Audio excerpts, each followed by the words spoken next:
जय हिंद दोस्तों। इस वीडियो में आपको मानव शरीर की 40 इम्पॉर्टेंट क्वेश्चंस बताएंगे जो आपको हर प्रकार के एग्जाम में पूछे जाते हैं, चाहे आप किसी भी एग्जाम की तैयारी क्यों ना करें। इसके साथ साथ में आपको कुछ ऐसे क्वेश्चंस बताएंगे जो आपको जीवन में भी काम देगा, जिससे आप अपने जीवन को बेहतरीन कर सकते हैं। जैसे किस विटामिन की कमी से कैंसर होता है, ब्लड कहाँ बनता है, सारे इंपॉर्टेंट क्वेश्चन इस वीडियो में आपको करा देंगे। तो इस वीडियो को आपको कंप्लीटली देखते रहना, जिससे आप किसी भी एग्जाम में बैठेंगे तो इससे हर बार एग्जाम में पूछे जाते हैं।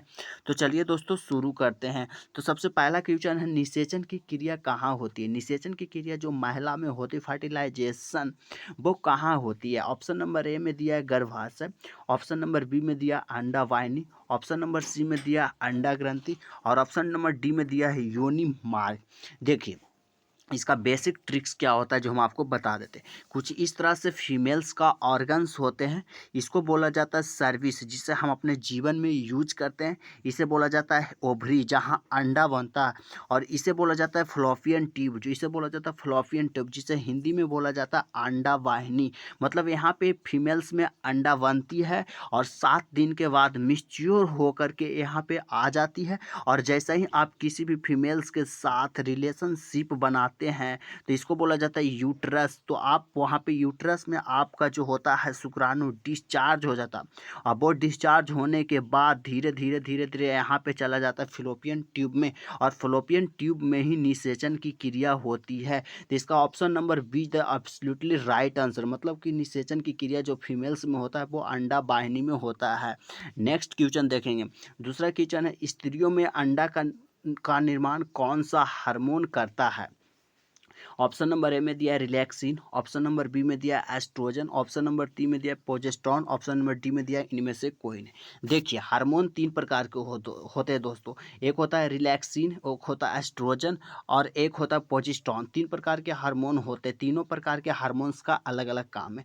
जो रिलैक्सिन हार्मोन है, जो यहाँ पे देखिएगा, जो रिलैक्सिन हार्मोन है, जब महिला को बच्चा होने लगता है, बेबी डिलीवरी करने लगता है, तो उसमें रिलैक्सिन हार्मोन मदद करता है, और उसमें जो सर्विस होता है उसकी जो एरिया होता है थोड़ा सा बड़ा हो जाता है, जिससे बेबी आराम से हो जाता है। दूसरा है एस्ट्रोजन। एस्ट्रोजन का क्या काम करता है, जो अंडा ग्रंथि में अंडा का निर्माण होता है वो एस्ट्रोजन हार्मोन्स के द्वारा ही अंडा का निर्माण होता है। प्रोजेस्टेरोन का क्या काम है, जो देखिएगा प्रोजेस्टेरोन का काम।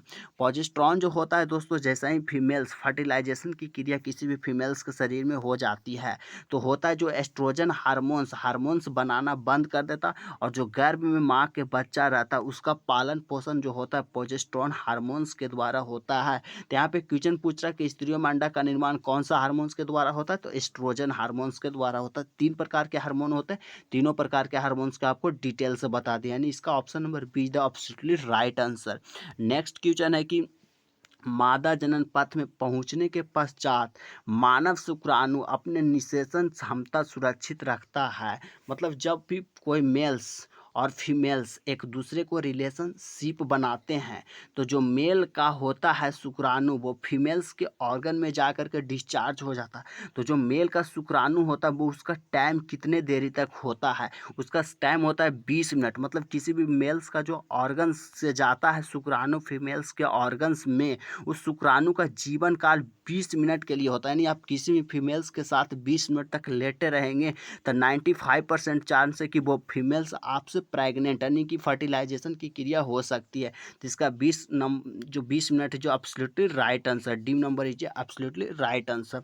नेक्स्ट क्वेश्चन की ओर देखेंगे। मानव मस्तिष्क की वजन कितना होता है। ऑप्शन नंबर ए में दिया है 1000 ग्राम, ऑप्शन नंबर बी में दिया है 800 ग्राम, ऑप्शन नंबर सी में दिया है 900 ग्राम, ऑप्शन नंबर डी में दिया है 1200 से 1400 ग्राम।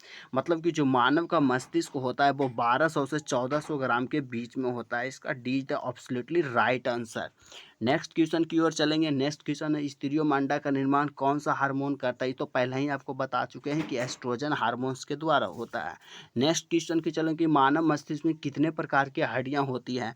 ऑप्शन नंबर ए में दिया है 8 हड्डी, ऑप्शन नंबर बी में दिया है 9 हड्डी, ऑप्शन नंबर सी में दिया है 10 हड्डी, ऑप्शन नंबर डी में दिया है 12 हड्डी। तो देखिए दोस्तों, मानव मस्तिष्क में जो हड्डियां होती है वो होता है 8 हड्डी। मानव मस्तिष्क में जो हड्डियां होती है 8 हड्डी होता है, और टोटल शरीर में हड्डी पूछेगा तो यहाँ पे आपको दिखा दे 206 हड्डी होता है, टोटल 206 हड्डी होता है। और मानव मस्तिष्क में जो हड्डी होता है वो 8 हड्डी होता है। यहाँ पे option A number is the absolutely right answer. Next question की चलेंगे कि मस्तिष्क की मेमोरी कहा जाता है। जो हम सब बात को जैसे यहाँ पे पढ़ा रहे हैं तो दिमाग में कुछ तो कहीं पे मेमोरी कार्ड होगा जो इस सारे बातों को एडजस्ट कर ले, और आपके सामने हम सारी बातों को बक रहे हैं। पहला ऑप्शन में दिया है सेरिब्रम, दूसरा ऑप्शन में दिया है सेरिब्रल, और तीसरा ऑप्शन में दिया है थाइलेमस, चौथा ऑप्शन में दिया है इनमें से कोई नहीं। तो देखिए दोस्तों, हम सब जो भी सोचने समझने की क्षमता रखते हैं और जो भी ज्ञान की प्राप्ति करते हैं वो होता है सेरिब्रम में जाकर के स्टोर हो जाता है। यानी कि cerebrum, cerebrum option number is the absolutely right answer. Cerebrum memory card, मस्तिष्क का मेमोरी कार्ड कहा जाता है सेरिब्रम को। मस्तिष्क का मेमोरी कार्ड कहा जाता है सेरिब्रम को। नेक्स्ट क्वेश्चन की ओर चलते हैं। अगला क्वेश्चन है बच्चों में कितनी हड्डियां होती है। ऑप्शन नंबर ए में दिया है 246 हड्डी, ऑप्शन नंबर बी में दिया है 300 हड्डी, ऑप्शन नंबर सी में दिया है 245 हड्डी, ऑप्शन नंबर डी में दिया है 200 हड्डी। तो देखिए दोस्तों, बच्चा में जो हड्डी होता है वो 300 हड्डी होता है। बच्चा में जो हड्डी होता है वो 300 हड्डी होता है। यहाँ पे दिया है बच्चा, बच्चे में कितने हड्डी होता है, 300 हड्डी होता है। नेक्स्ट क्वेश्चन की ओर चलते हैं। अगला क्वेश्चन है आरबीसी के जीवन काल होता है। पहला दिया है 7 दिन, दूसरा दिया है 120 दिन, तीसरा दिया है 9 दिन और चौथा दिया है 4 दिन। तो आरबीसी ब्लड दो प्रकार के होते हैं, आरबीसी, डब्ल्यूबीसी और तीसरा होता है प्लेटलेट। तो देखिए एक को हम कंसेप्ट बताते हैं। जो आरबीसी का जीवन काल होता है वो 120 दिन के लिए होता है। Option number be the absolutely right answer. दूसरा होता है डब्ल्यूबीसी, डब्ल्यूबीसी का जो जीवन काल होता है मात्र 4 दिनों के लिए आता है। और प्लेटलेट, प्लेटलेट का जीवन काल जो होता है 7 से 8 दिनों के लिए होता है। ये तीनों आपको ध्यान में रखना है कि आरबीसी का जीवन काल होता है 120 दिनों के लिए, डब्ल्यूसीबीसी का जीवन काल होता है 4 दिनों के लिए, और जो होता है प्लेटलेट, प्लेटलेट का जीवन काल होता है 7 से 8 दिनों के लिए। प्लेटलेट जो होता है डेंगू काटने पर काफ़ी डिस्चार्ज होता है और इसी के 7 दिन के अंदर में उस व्यक्ति की मृत्यु हो जाती है। तो आपको ध्यान में रखना है कि किसका कितना वैलिड डेट होता है। नेक्स्ट क्वेश्चन की ओर चलते हैं।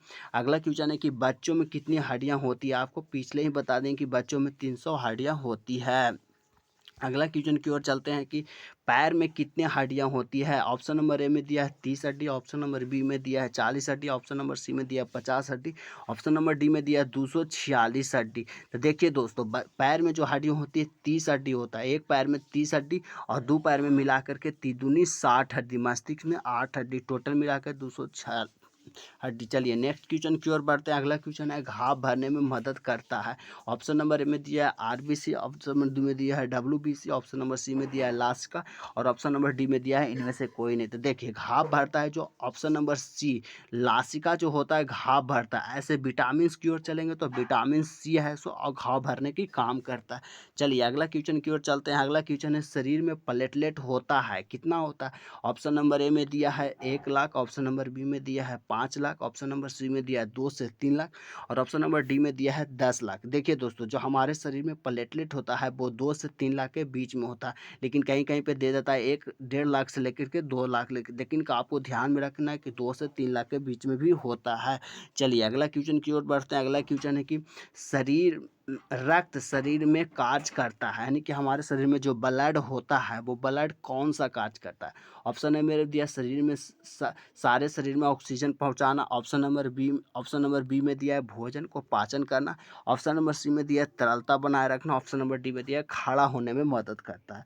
तो देखिए दोस्तों, जो ऑक्सीजन हमारा शरीर में होता है, ब्लड होता है, वो ऑक्सीजन को ले जाता है और उधर से रिटर्न करता है कार्बन डाइऑक्साइड को, यानी कि शरीर में जो ब्लड का कार्य होता है वो सारे शरीर में ऑक्सीजन को पहुंचाना है और कार्बन डाइऑक्साइड को बाहर निकाल, यानी A is the absolutely right answer. इसका सही आंसर है ए। चलिए नेक्स्ट क्वेश्चन की ओर बढ़ते हैं। हमारे शरीर में ब्लड कहाँ बनता है। बहुत अच्छा क्वेश्चन है। ऑप्शन नंबर ए में दिया है अस्थि मज्जा में, ऑप्शन नंबर बी में दिया है ब्रेन में, ऑप्शन नंबर सी में दिया है लिपि में, ऑप्शन नंबर डी में दिया है इनमें से कोई। तो देखिए दोस्तों, जो हमारे शरीर में बनता है ब्लड वो बनता है हड्डियों में, और हड्डी के बीच में कुछ इस तरह से हड्डी रहता है, इसके बीच में यहाँ पे कुछ इस तरह से पतली झिल्ली रहती है, और पतली झिल्ली जो रहता है उसी को बोला जाता है अस्थि मज्जा। यानी हमारे शरीर में हड्डी में बनता है ब्लड और ब्लड के हड्डी के बीच में एक परत पाई जाती है जिसे बोला जाता है अस्थि मज्जा, यानी A is the absolutely right answer. Blood जो हमारे शरीर में बनता है वो अस्थि मज्जा में बनता है। नेक्स्ट क्वेश्चन की ओर चलते हैं। अगला क्वेश्चन है प्लाज्मा में जल कितना प्रतिशत होता है। ऑप्शन नंबर ए दिया है 70%, ऑप्शन नंबर बी दिया है 80%, ऑप्शन नंबर सी दिया है 90%, ऑप्शन नंबर डी में दिया है 60%। देखिए दोस्तों, हमारे शरीर में जो प्लाज्मा रहता है वो 90% रहता है।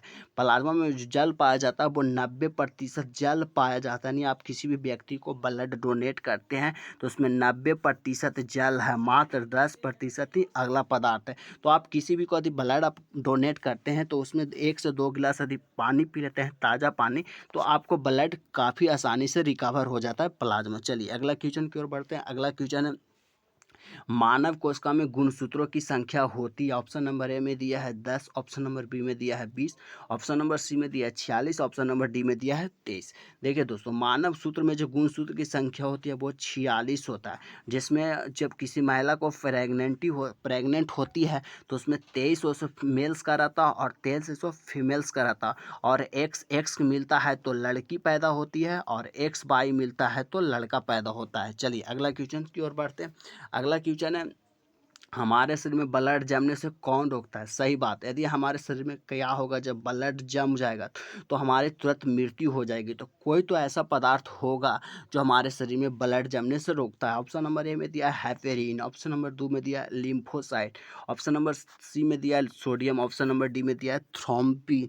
तो जो हमारे शरीर में होता है ब्लड जमने से रोकता है वो हेपेरिन होता है। यानी A is the absolutely right answer. जो अब यानी हेपेरिन के बदौलत ही हम सब अभी जिंदा है। जिस दिन हेपेरिन काम करना बंद कर देगा उस दिन हमारी मृत्यु तुरंत हो जाएगी। इसका option number is the absolutely right answer. Next question की ओर चलते हैं। दूसरा है कि घाव भरने में मदद करता है। ऑप्शन नंबर ए दिया आरबीसी, ऑप्शन नंबर बी दिया डब्ल्यूबीसी, ऑप्शन नंबर सी दिया लासिका, ऑप्शन नंबर डी दिया है इनमें से कोई। जो हमारे घाव भरने में मदद करता है वो लासिका। चलिए उम्मीद करता हूँ कि आपको इस वीडियो से थोड़ा सा भी जानकारी मिला है। तो हमारे चैनल को सब्सक्राइब करें, वीडियो को लाइक करें, दोस्तों के साथ शेयर करें। इसके साथ जय हिंद, वंदे मातरम।